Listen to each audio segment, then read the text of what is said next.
Hi friends, welcome to Canada's Geography. Today we're going to learn about the interior of the earth. In your geography syllabus, we basically and broadly divide it into geomorphology, climatology, and oceanography. Among this, the interior of the earth forms the basis of your geomorphology syllabus.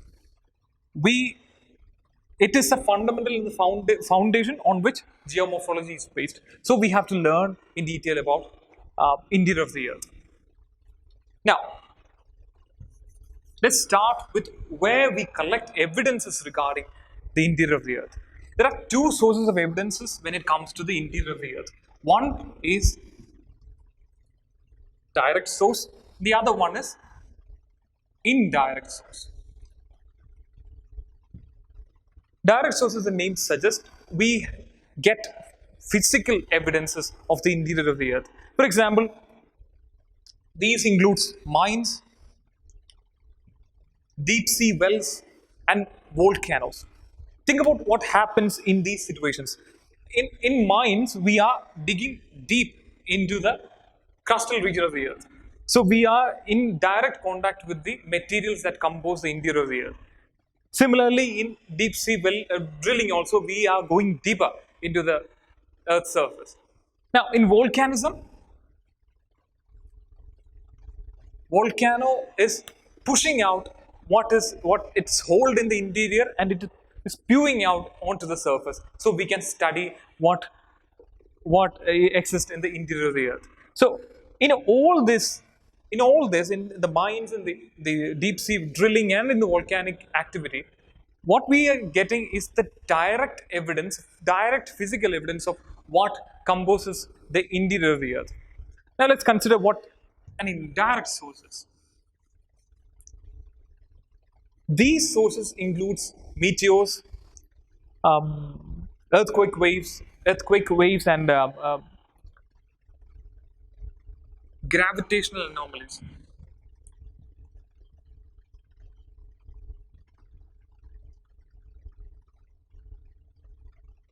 Now, basically, in indirect source, we are using logic and instrumental measure to understand how the interior is composed. For example, as we have seen in the mines, as we have as we go deeper down into a mine, the temperature and pressure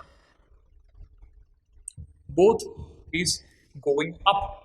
So we can extrapolate and we can logically come to the conclusion that the rate of change in this can be calculated, can be used to calculate what is the temperature and pressure of the depths of the earth. So we have fairly certain that as we go deeper and deeper into the earth's crust, deeper and deeper into the earth's interior, we'll have lot more of heat and lot more of pressure. That is one way. Another one is, another indirect source is meteors. Meteors that come crashing down into the earth's surface. We can study them to see how the interior is composed. Because imagine this, Earth and all the other planets share the same age. All the material in the solar system share the same age, and the interior of the Earth must be composed of the same materials and must be calibrated in the same fashion as the meteors. So we can study meteors to understand indirectly how the interior of the Earth is composed.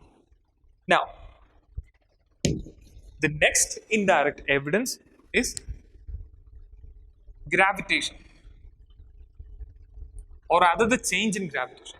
You see, as we measure the gravitational intensity around the world, we have found an interesting fact. We have seen that the gravitation in different parts of the world varies, it changes. It is not same, it is not constant. So with that information, we came to the conclusion that the interior of the earth, where the gravitation changes, there may be different materials, they may be composed of different materials, they may be composed in a different manner than the other places. So we can indirectly conclude what is in the interior of the earth. And now, another important, very important indirect source is earthquake waves. Now, we'll deal with earthquake in very detail in the following classes. But here, just remember, during an earthquake, a fault is created and large amount of energy is released, and that forms two kinds of waves. One is P wave and S wave, the primary wave and the secondary wave. And these two differs in character. Primary wave can travel through solids, liquids and gases, while secondary waves can travel only through solids. So with the instrumental measurement, we can estimate if the underlying material is solid or liquid. We can find the density of this material. How? See, as the density increases, so does the velocity. And vice versa. If the density decreases, velocity comes down. So with that, we can estimate if the density is increasing deeper, and we have seen the density is increasing, in fact. And we can see if the underlying material is liquid or is it solid. So all these evidences we can get from indirect sources. Now, over the years, scientists have constructed a very good model of how the interior of the earth is composed based on both direct and indirect evidences. With that huge amount of knowledge, we have composed the model as consisting of 3 concentric circles. The first one, the outermost one, is the crust. Then comes the mantle, and the last one is the core. The crust is the outermost sphere, and there exist all life forms as we know them. Now, the crust can be further divided into 2. We can divide them into continental crust and oceanic crust. Continental crust are much thicker as compared to oceanic crust, and a continental crust can reach up to a depth of 70 kilometers in regions of Himalayas, and oceanic crust in comparison is thinner to continental crust. So that is how crust is composed. Another important thing is that crust is brittle. It breaks. So 2 important things that you have to remember, that there are 2 kinds of crust, continental crust and oceanic crust, and continental crust is much thicker than oceanic crust, and continental crust is brittle in nature. Now, we are going deeper down into the Earth's interior. We have covered crust, and now we have moved to the second layer, that is the mantle. In the mantle extends from Moho discontinuity to about 2,900 kilometers deep. So, till Moho discontinuity, you have your crust. Beyond that, we have Moho discontinuity is actually the boundary region between the crust and the mantle, and from the boundary region, we have mantle extending up to 2,900 kilometers. Now, there is a thin layer. There is a thin layer of substance above the mantle called as the asthenosphere. Asthenosphere is a thin layer covering the mantle, and it is a weak layer. It is through asthenosphere that we get mostly lava. It is through asthenosphere that lava is pushed out onto the surface where we have volcanic eruptions. Now we have cleared the crust. We have moved to the mantle. We have crossed the Moho discontinuity. We have entered the mantle. We have seen what asthenosphere is, and we are going even deeper. Now we have reached the region of core. Core is actually 2 different. There are 2 different cores. The one is the outer core, and the other one is inner core.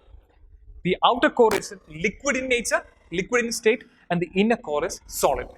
The core is made up of, collectively we call them core, and the core is made up of very heavy elements like iron and nickel. Sometimes we call them as NiF, knife. We refer them together as knife. Mostly they are made up of iron and nickel. So we have started from the crust, we have moved to the mantle, now we have crossed the outer core, which is liquid in nature, state, and we have reached the inner core, which is solid in state. And now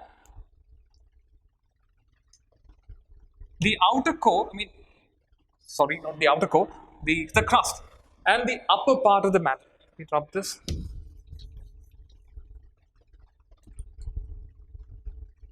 Crust, that is the outer sphere, and the upper mantle.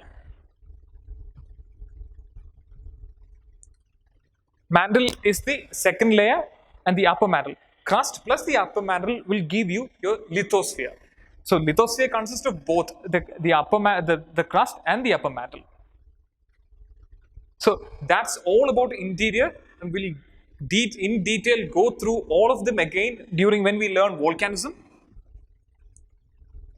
So this is important because this forms the basis of many things that we learn. We'll refer to this in when we learn earthquakes, volcanism, and mountains, plate tectonics.